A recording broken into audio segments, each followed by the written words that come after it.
প্রিয় দেশবাসী, আসসালামু আলাইকুম।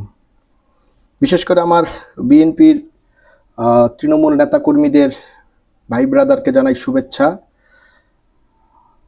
আজ বিএনপির সাথে দুইটি চক্রান্ত হয়েছে। একটি চক্রান্ত হয়েছে আমেরিকাতে, আরেকটি চক্রান্ত হয়েছে দৈনিক সমকাল পত্রিকা করেছে। আমেরিকাতে রাজনীতিক নেতা হিসেবে বিএনপির মহাসচিব মির্জা ফখরুল ইসলাম আলমগীর, জামায়াতের নায়েবে আমির অধ্যাপক তাহের এবং এনসিপির সদস্য সচিব আক্তার এবং যুগ্ম আহ্বায়ক তাসনিম জারাও গিয়েছেন।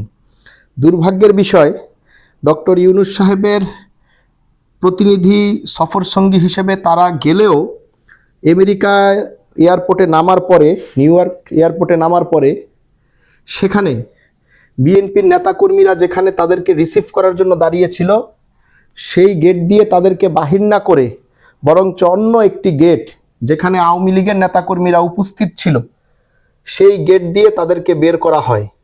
যার ফলে এই ছাত্র জনতার আন্দোলনের অন্যতম নায়ক আক্তার হোসেন, যার সাথে আমাদের বিএনপির রাজনৈতিক মত পার্থক্য থাকতে পারে, কিন্তু ছাত্র আন্দোলনের অন্যতম নেতা হচ্ছে আক্তার হোসেন, এটা স্বীকার করতে হবে। সেই আক্তার হোসেনের গায়ে ডিম নিক্ষেপ করা হয়েছে। মির্জা ফখরুল ইসলাম আলমগীর সাহেবের মতো একজন সজ্জন রাজনীতি ব্যক্তিত্বের কেও অপদস্থ করা হয়েছে, অশ্লীল ভাষা ব্যবহার করা হয়েছে।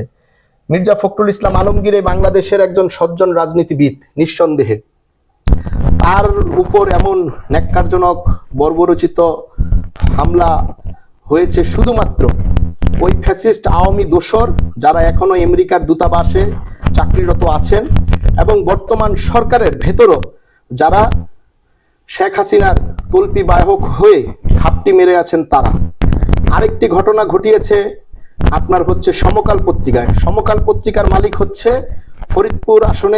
ফরিদপুরের একটি আসন থেকে নির্বাচন করা হামিম গ্রুপের কর্ণধার বিশিষ্ট আওয়ামী লীগ নেতা একে আজাদের মালিকানাধীন।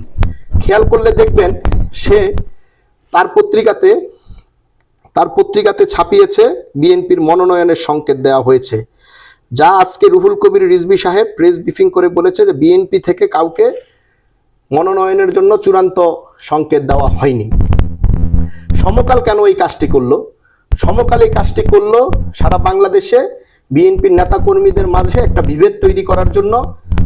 আপনি হিসাব করে দেখেন, ধরেন যে পত্রিকাতে যেই লোকটি নির্বাচনে যার নামটি এসেছে, তার সমর্থকরা উৎসাহ উদ্দীপনা নিয়ে মিষ্টি বিতরণ করছে, বাসমতি চালের কাচ্চি খাচ্ছে, কিন্তু কোনো কারণে আজকে যখন রুহুল কবির রিজভী সাহেব এই পত্রিকার প্রতিবেদনটাকে ভুল প্রমাণিত করে প্রেস ব্রিফিং করলেন, সেই নেতার কর্মীদের কেমন হলো সমাজের কাছে?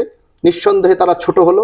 এই ছোট করাটা, কর্মীদের সাথে বিভেদ করাটা খুব পরিকল্পনা মাফিক আওয়ামী লীগ এবং জামাত ইসলামী করতেছে।